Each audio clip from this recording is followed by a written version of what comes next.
So, hi everybody, welcome to our podcast, The Secret Diary of Marie Jenkins. For those people that are listening, you can also find us on our YouTube channel. And today we've got the fantastic Alison Homes with us. Welcome, Alison, how are you? Thanks, Marie. I'm really well, thank you. I hope you are too. Absolutely. So excited about our interview today. We've known each other a few years now, haven't we? We met initially, I think it was More Than Pearls was the first one with Esther Partridge. And then what was the second one? It was Peter Roper's networking event that we met at. That's right. It's the family business practice, isn't it? Yes. That's right. At the wonderful Stanbrook Abbey on a sunny day. It was beautiful. We sat outside and had a chat, didn't we? I really enjoyed it. We've got that to look forward to, haven't we, in a few months' time, the summer coming round again. Well, mind you, it's beautiful sunshine today, so I'll take that one. It is today, but when your podcast comes out on the 2nd of Feb, I'm wondering whether we'll have some flutters of snow on the ground. We'll have to wait and see. Who knows? So, tell us a bit more about who you are and what it is you do, Alison. So I'm Alison Homes and my company is called the Peritia Group Limited.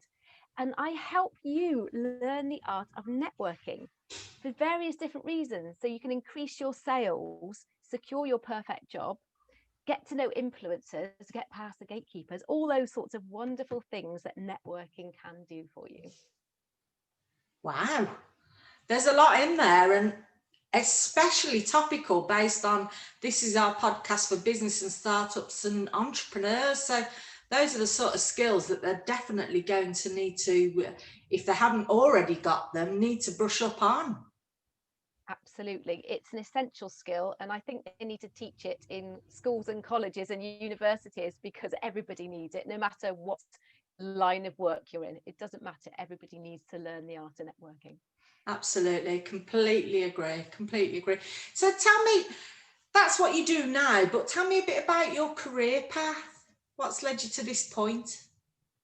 Well, it's interesting when you reflect back on your career path, isn't it? I never thought in a million years I would be doing this. The first 20 years of my life I spent in the graphic design and print industry. I was a graphic designer by trade, that was my trade. And I worked my way up from apprenticeship right through to managing director. And that's where my love-hate relationship with networking came in, but I'll tell you a bit more about that later. Okay. So I was there for 20 years. Very sadly, we had the awful last recession and it broke my heart. You know, you're captain of your ship, and I had to close the business down. And what I didn't appreciate at that time was how big and strong my network of contacts was. Not until I went into work for another business where I was setting up a sales and marketing department in a completely new trade. I thought, right, let's try something different. Why did I think that? Never mind. So I was, it turned out that I was then the sales rep on the road selling linen to hotels. So in my mind, I thought, oh, nice coffees. Yeah. It wasn't all about the coffee, was it? I was trundling in with my suitcase. But what I quickly realized was I knew no one, literally no one in the hotel trade. So when I had a massive network, nobody included that sector. So I had to then start from scratch and build a whole new network around me. And I did very well in my first year, but I needed that network to branch out to make it a quicker sales part of the process and journey. Yeah. So I did that for 18 months, and then I went to work for a privately owned recruitment agency. They're lovely, and they're still going, a lovely team. So I worked there for 5 years, back into my old network. So I was doing business development and then recruiting for SMEs. So it's back into my world, back into all my contacts. And I could identify with the business owners because I was a business owner with 15, 20 employees. And then a couple of years ago, I just thought, do you know what? I need to have my own business again. I love training and teaching people, which was part of my role in recruitment. But it was, I need to do more recruiting, which that was the business model. That was fine, but it wasn't the path I wanted to take. I was ready to go back out again. So I set up my business 2 years ago, where I now train and do one-to-one coaching for networking skills. And I also do group workshops for SMEs and corporates alike for training these networking sales skills. But yeah, an interesting journey. But actually, I couldn't be where I am now without going through all the experiences through my life, as we all know, really. Experience gives you what your tools and techniques, what you can talk about. Absolutely, totally agree. So, Alison, that's fantastic. It's so important to have those networking skills, and your business sounds really great. I think something that maybe a lot of entrepreneurs could look at to sort of help build their businesses more, really.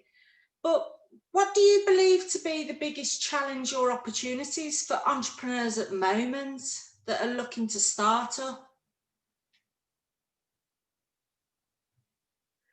Well, there's a lot of challenges, but there's a lot of opportunities. And, when I set up my business 2 years ago, I thought, well, it's okay, I've run a business before, that's fine. But it's different when you're setting up from scratch. Let me tell you, time is not your friend. Absolutely not. It goes by, the first year goes by in the blink of an eye. So challenges, I think you have to hit the ground running. And if I didn't have a strong network around me, I couldn't have got to where I am now if I was literally starting from nothing. So I would say, if you're thinking of starting your business, have a look at your network, your support network around you. That's really important. Family and friends, they're amazing and they've got your best interests at heart, but they don't know your business. They don't know what you want to achieve. And even if they think they know, they don't fully understand. So try and find a support network around you who are maybe a few steps ahead of you or quite experienced in the way that you want to go, and start talking to them, start drawing on their experience. So knowing your path. I wrote an amazing business plan, spent weeks doing it. Well, you can throw that out the window when you get going, because it doesn't go according to the plan, does it? As much as I thought it would. And just, I think, there are a lot of, we call it SOS. There's a lot of shiny object syndromes out there. And I was guilty of that. I knew my purpose, I knew my plan, but then I love learning. And then the next shiny thing had come along. I'm like, oh yeah, that's an amazing idea. And then I start going down a slightly different path. Bring it back, know what your purpose is. Don't rule out things, but think, is it my purpose? Is it my plan? Is it going to enhance my business? That would I say is the challenge. Distractions. Opportunities, goodness me, these far way outweigh the challenges. When you have got your own business, you can move really quickly. Absolutely. You can make decisions really quickly. It's brilliant. Collaborations, I've met some amazing people who I've now started collaborating with, and it's amazing.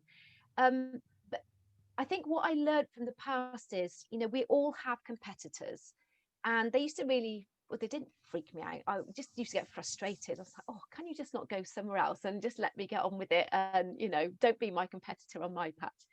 But what I've learned is that some competitors actually you can collaborate with, because you're not going to step on each other's toes. So I think, be a bit open-minded, but your network and your instincts, I cannot emphasize enough, your instincts will tell you whether it's the right collaboration or not. I think other opportunities, have a look and see what funding is around for startup funding. And I think, if I'm right, at the moment, currently as I speak, startup funding can be for companies up to 2 years, who've been established up to 2 years. So even if you'd be going for 18 months, there could be funding that you could tap into. But also, if you are tapping into that funding, chat to the funder and say, this is what I want to achieve. Are there other businesses who could complement what I do? And then start connecting with those as well. Just ask at every opportunity. And opportunities, if I can just say, because I do a lot of speaking slots as well, and I met a wonderful lady who'd moved here from South Africa because the economy is not very good over there. So she lives in Bath, and because we're in a virtual world, you can just get around, can't you? I met her, she heard my story. She then invited me to her networking group that she's set up in South Africa. Somebody else heard me there. I was invited to their group. Anyway, a 3-month journey, and I'm now on the next level advisory board with 10 of us who train and mentor and things like that. And I'm now collaborating with an amazing guy called Vic Heller in South Africa. And we're collaborating on a program which we are starting in January in South Africa. Now, Wow, who how would have known? exciting. I'm so excited. I am so excited. If I'd have thought, what is the point of talking in South Africa? I'm never going to go there. I'm never going to do business, because I don't want to go there. It just wasn't on my radar. If I hadn't have just gone, let's go with the flow, it feels right, that opportunity never would have come about. So think of everything as an opportunity, even if you do a lot of stuff for free to start with, but it's all about adding value to your networking community and getting yourself known as the go-to person in your sector. It's fantastic. It's amazing. Go for it, I say. How exciting. Congratulations on that, Alison. And I think it just shows, by being open-minded and welcome, it's like the opportunities then come to you and present themselves. But what the other thing that I think is really important, you said at the beginning there about building your networks. Now, Lucy Barkus from 3WH was our podcast in December. And what she does as a business leader is she has an accountability group, whereby, because when you're an entrepreneur, it can be quite a lonely place, but it's great to have a network to bounce ideas off. And I thought, Lucy, that's a really great idea, because you're holding yourself to account, but with a supportive group. So I wanted to mention that, because I thought that's a brilliant idea.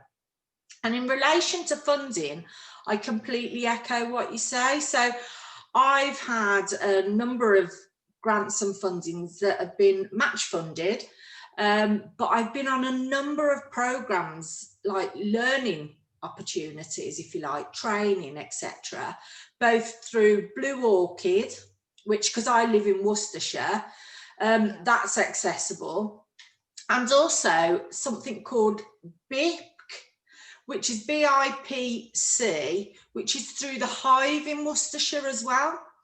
And there's lots of, you're in Hereford, aren't you? Yes. Hereford and Worcester Chamber are very much a conjoined initiative. But there is so much fantastic funds and grants out there. And I'm just talking about Worcestershire, but I'm sure if, people are listening from other areas throughout the UK, there'll be similar things through their local authorities to encourage startups. Do you think there might be? Absolutely. I think they've all got them. So I would say, Hereford and Worcester Chamber of Commerce are fantastic. So if you've got a local Chamber of Commerce, I would approach them, because even if they don't have the funding, they will signpost you in the right direction for the funding. Absolutely. I think it's everywhere. Got the local enterprise partnerships, they give out funding as well. Some of it's matched, some of it's free. But if you're going on these free programs, or you're going and learning things, it's another fantastic opportunity to network, because you're not there to sell. Nobody's got an agenda other than to learn. But if you connect with somebody and you get on well, keep in touch with them, because you just don't know where that's going to lead you. Totally agree. So what do you think is your biggest learning opportunity for those people that are looking to start up their own business, would you say, Alison? Firstly, get a really good accountant who can talk you through you need one of those. Vital. They can talk you through whether to be a sole trader, or a limited company, and the pros and cons financially for that. So that is essential. I would start with that. Where I went a bit wrong was I tried to do everything myself, and I know my limitations, but that doesn't stop me. I set up my own IT, tried to do my own website, and I got in a right pickle. My email, anyway, I won't bore you with the details, but I would say, if you've got a bit of money to invest, get your IT sorted, your emails, your cloud, your cyber, all of that is really important, because that is your business on your IT system. And the other thing I should have done, which I didn't think about it and I don't know why, was have a CRM system, so a client relationship management system. So I was Mrs. Notebook, and then I'm like, when did I meet that person? Which notebook would it be in? Why was I doing that? I have technology. I'm not that bad at technology. So I use Capsule, CAPSULE. It's the software that I've got is free, up to 1,000 contacts on there, something like that. So you can just log and record every email, every conversation you've had with them. You can put them in tags. So it's a really powerful tool, quick and simple, and you can access it wherever you are, if you're on the road or in front at home working. So I would say those would be my top 3 tips, really, to get yourself organized. Yeah, I would totally echo that, Alison. I mean, for myself, I use Capsule too. And I think, even for those people that are not as confident at using technology, it's a really easy system to use. And I think if you're looking at sort of creating those partnerships, being consistent with your communication is key.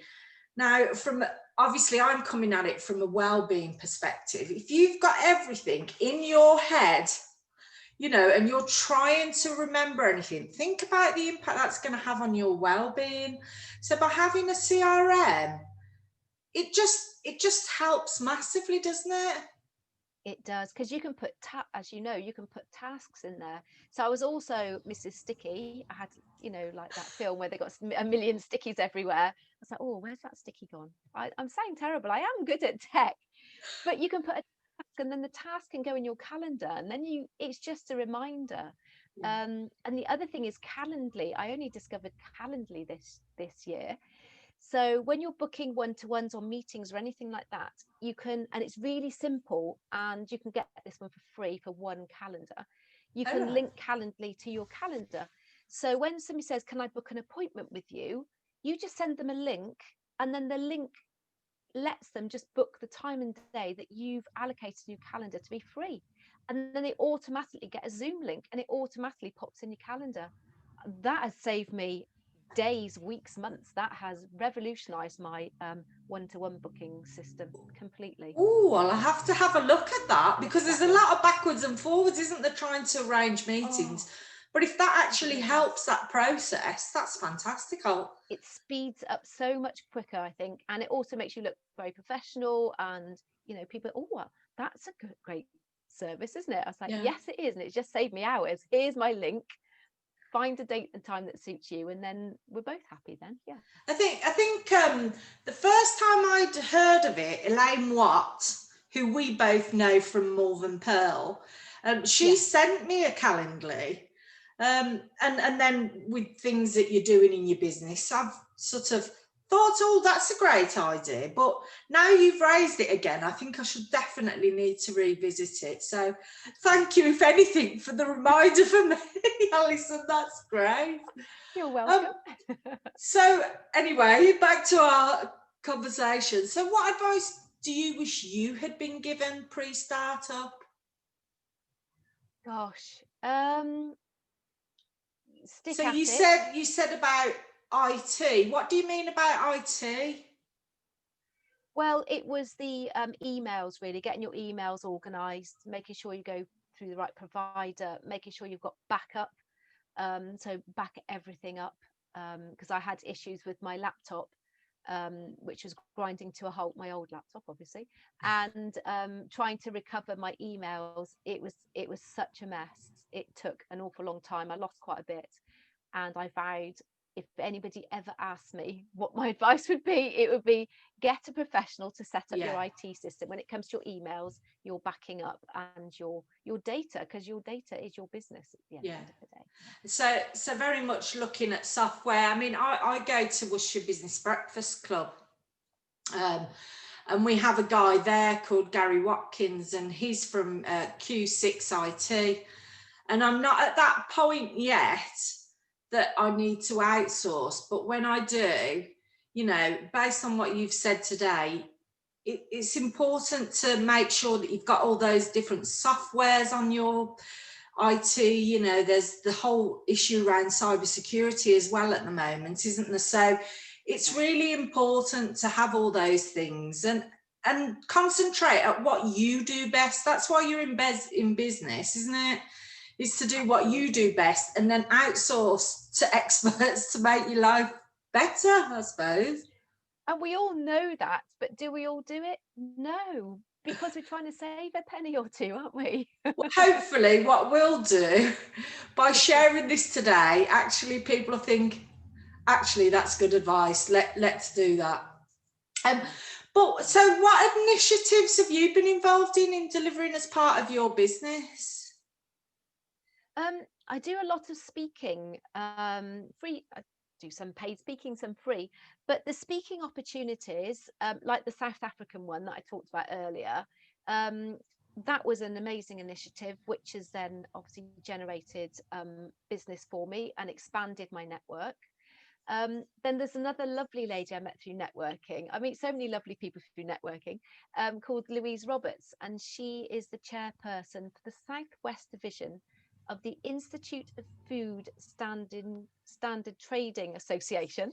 So they were having a conference and for the Southwest region, and they were inviting 3 guest speakers in the industry.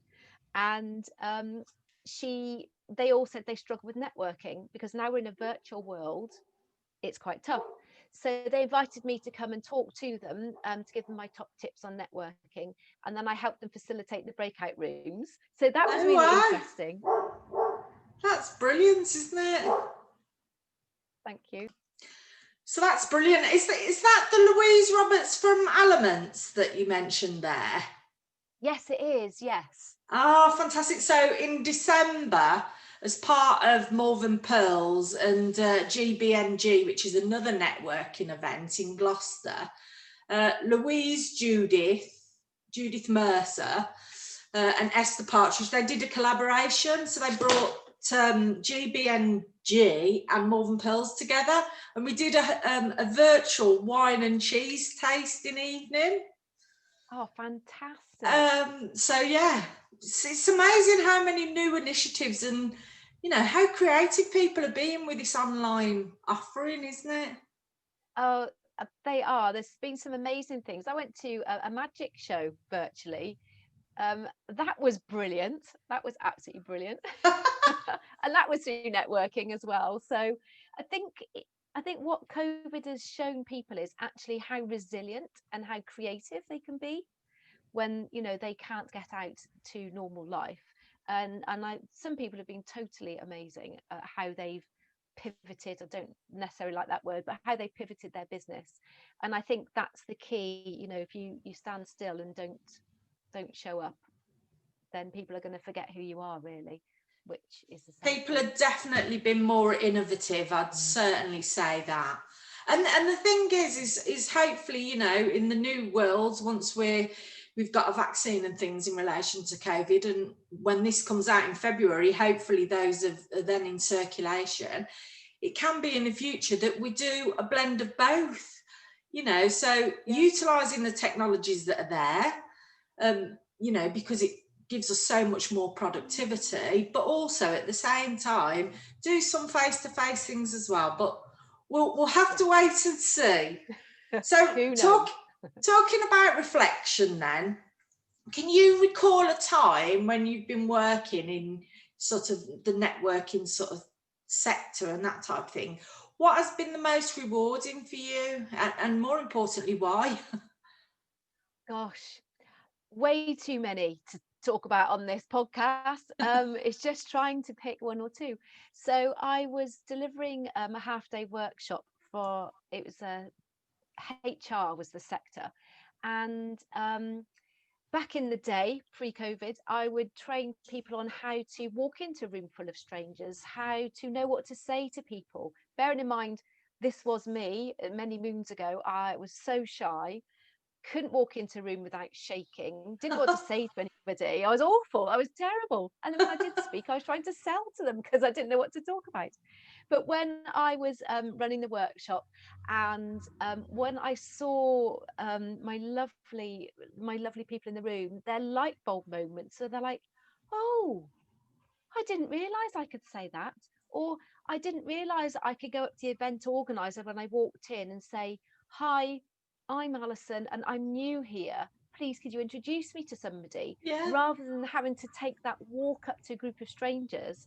And it's a bit like being back in the playground on the first day. Will people speak to me? Will they be my friends, or will the group close up as I approach it? So it's just seeing their light bulb moments. And then a few weeks later, and another lady, very super successful, very confident, top of her game, hated networking because actually she was quite introverted.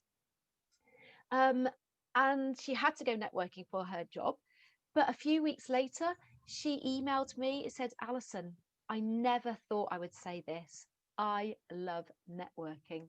She said, what you've taught me, how to go about it, how to add value, how to ask the right questions. She said, if only I'd have known this years ago, I could have lived networking pain free for a long time. And So there's that's all so many thanks to stories. you, isn't it? That's all thanks to you. Oh, But so you're talking about that, and this lovely lady that you mentioned. Who's your inspiration, Alison? well, from a business owner's point of view, there's a lovely lady called Laura McDowell who I met. I can't even remember how I met her. Somebody through networking knew somebody who knew her, and we got to meet. And she is she helps businesses copywriting, and she was copywriting. She's a few years ahead of me, which is why I said it's always good to have a mentor. Yeah. She is totally brilliant. She set up an online the Copywriters Club. Now, I got to know her. I followed her in her Facebook Lives, went through the pains with her when she first started, even though I thought she was amazing. She didn't think she was. So I followed her journey, and she is just phenomenal. She's written her own book now, something I'm aspiring to do as well. And when I was listening to her, and this is what we do when we're in our own business, she was talking about copywriting, and I thought, well, I don't need copywriting, not because I can copyright, because I don't like copywriting and I don't want to do it. But obviously, if I'm writing my own emails and bits and pieces, so I thought, right, well, I will go on her course. And she taught me so much. I'm like, this is why I needed to go on this course. But actually, she's now a friend, and she lives in Monmouth, but she works all over the country, and I think she's got international clients as well. But why she inspires me is she's always learning. She's really happy to share her knowledge, and I love to share what I've learned as well. So she's very, very open, and she's very sharing. And she's always learning as well. She's always learning and improving. And the main purpose for her is to make sure her clients and her members have the best they can from her. Second best does not count in her book. And she really inspires me. Do you know what the name of her book is, Alison? No, because she's only just written it, and I don't know what it's called. But Because her website is Tell My Story. Ah, brilliant. Okay, I'll have a look at that. I'm interested. You say that you're looking to write a book. I'm in the process of doing my own self-help book at the moment. And like you were saying earlier about sort of outsourcing or going and building those partnerships, I've linked in with a lady called Vicky Fraser from Moxie Books. And she specifically helps those people that have got a book, because what she says is everybody's got a book inside them. Yeah. Which I think, we've found that anyway, haven't we, through the whole of lockdown in 2020. But yeah, all exciting, Alison. I love to hear about that. So hopefully 2021 might see you starting to put some pen to paper. That'd be great. Yes. And you were talking about accountability earlier. Well, I've got two accountability partners. One is an amazing lady called Lucille. She lives in Switzerland. She is the most phenomenal artist, but she draws. She's commissioned by plastic surgeons. to draw before and after pictures of all the intricate details of Wow. whatever they're doing. So she's my one accountability buddy. And then the other one is somebody from South Africa, and I've got to do accountability tomorrow. And I've been accountable to get my chapter headings ready for my book, which I did yesterday. Wow. Just that is so good. I'm sorry to interject there, Alison. The time has just flown by today, and it's been really interesting to learn more about what you do. But more important than that, it's about saying to those people that want to start their own business, go for it. Networking is part of your bread and butter of what you need to do. If you're not feeling the best or the most confident, then to reach out to someone like you. Can you remind me what's the name of your business and how's the best way for people to get in touch with you?